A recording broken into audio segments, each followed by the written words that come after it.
French fries in milkshakes, bacon and peanut butter, pineapple on pizza. Sometimes the most unusual and unexpected combos end up being some of the best, or at least that's the way it seems to work with food. But how about with video games? Well, tell you what, how does a town-building JRPG sound to you? Let me guess, it sounds kinda weird, right? You're sitting there trying to imagine exactly how that would work? Well, that's where Nelke and the legendary Alchemists comes in. It's something of a spin-off in the Atelier series, but unlike the other Atelier games, which are firmly located in Camp JRPG, Nelke here is more of a town-building game, but with JRPG gameplay sprinkled throughout. Koei supplied me with a review copy of this game, the PS4 version more specifically, so put on your economic development hat, cause I want to tell you all about it.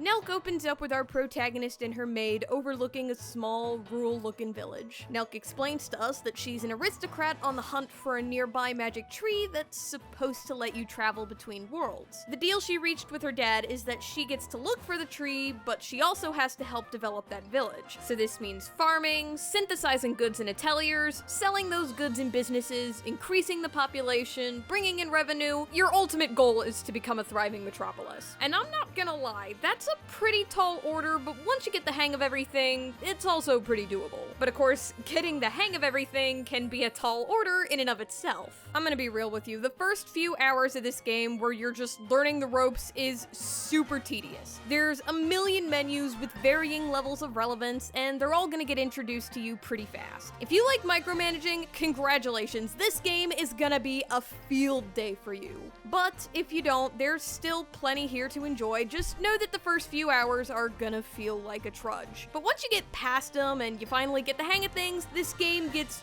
super addicting super fast. This is definitely one of those games where you can just sit down and play it for like 3 to 5 hours and think that it was only one, or at least that's what happened to me, multiple times by the way. Watching your numbers go up and fulfilling all your goals, it's all super satisfying. But you know, I've said all this and I've told you that it's a town building game, but I haven't really told you anything about what that entails. So let's go ahead and talk gameplay. This is a town builder with JRPG elements. What do I mean by that? I mean your gameplay is gonna come in two different flavors, a town building sim and a watered down atelier game. That said, most of this game is spent town building. The game moves in turns that consist of a weekday and then a holiday. During a weekday, you're gonna build new buildings, tell alchemists what to synthesize, tell shopkeepers what to sell, farmers what to produce, you get the idea. And believe me, you're gonna be telling them to do a lot of this kind of stuff. Aside from the typical economic development, there's plenty of optional requests from citizens to sell this or produce that, and it'll give you more than plenty to do if you want to fulfill these requests. Which, by the way, you should, because it ups your friendship and gets you money. So basically, there's a lot to do during the weekdays, and odds are most of your time in this game is gonna happen right here. And following every weekday is a holiday where you can explore for items, visit some of the townsfolk, which are all characters from other Atelier games by the way, and battle some generally unthreatening monsters. There is a limit to how much you can do during a holiday, this little circle right up here, so you gotta use your time wisely, which is honestly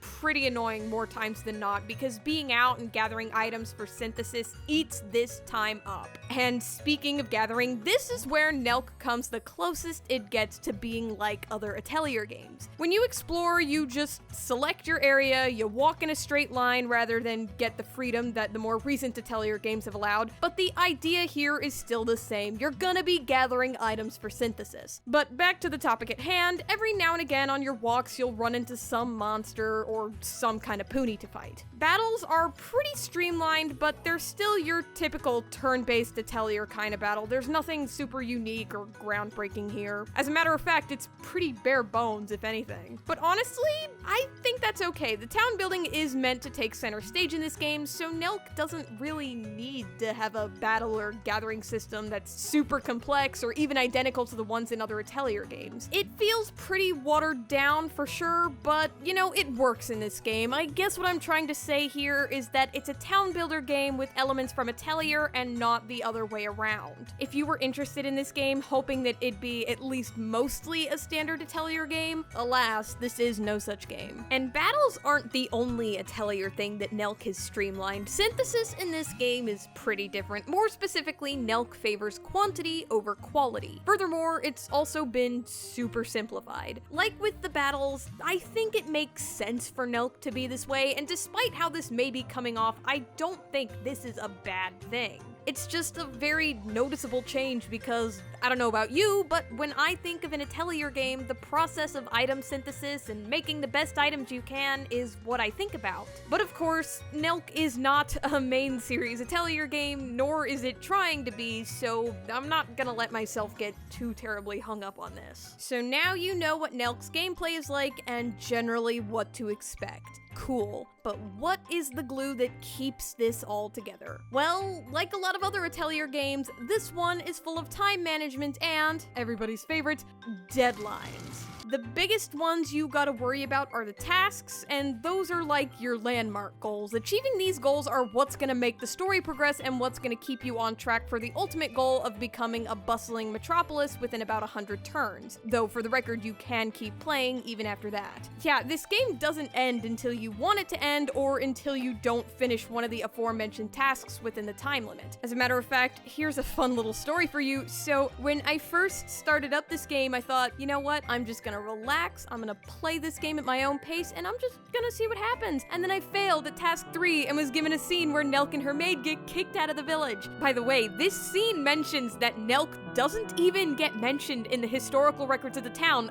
Can you say extremely harsh? So yeah, when you fail a task, the game starts you over, but this time with a few bonuses to help you out. This can be a good thing or a bad thing depending on how far you were in the game. For example, the first time around, I failed at task 3, but then when I started over, I found myself doing significantly better since I didn't have to waste a few in-game days just trying to get used to everything. But then I failed again later at task 6, and that time it was more of a morale killer than anything. Yeah, I would definitely advise keeping multiple save files handy. I wouldn't call keeping up with these tasks impossibly difficult, but the further you get in the game, the more difficult they can get, for sure. So I've mentioned all of this, but I still haven't addressed the elephant in the room. More specifically, I haven't addressed the dozens of other Atelier characters in the room. Yeah, in case you hadn't already noticed, characters from pretty much every other Atelier game make cameos in Nelke. The Alchemists can set up Ateliers and join your party, and other miscellaneous characters can become farmers, shopkeepers, gatherers, you know, pretty much anything but alchemists. At its core, even if it's not a traditional Atelier game, this is still very much a game for Atelier fans. I definitely would not call Nelke a good starting point for the Atelier series, but if you're already a fan and you're just looking for which title to play next, or maybe even if you just really miss your favorite protagonists, this game could end up being pretty useful. So, on that note, I think I've said everything I want to say about Nelke. I definitely wouldn't call this a must-play, but I also can't say that I didn't enjoy this game. It's challenging and it's tedious, but it's also charming and addictive.